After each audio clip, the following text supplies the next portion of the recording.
mga ginigiliw kong tagapakinig.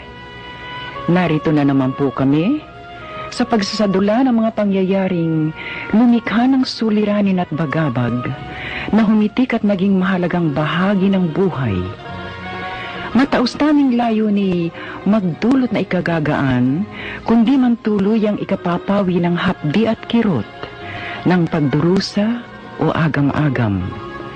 Sa huli, ako po'y mag-uukol ng maikling panukala o kuro-kuro na sana'y makasiya sa may-ari ng salaysay, makaaliw sa marami, at kapulutan ng aral ng ibang ang isip ay hinilam ng nanghinang kalooban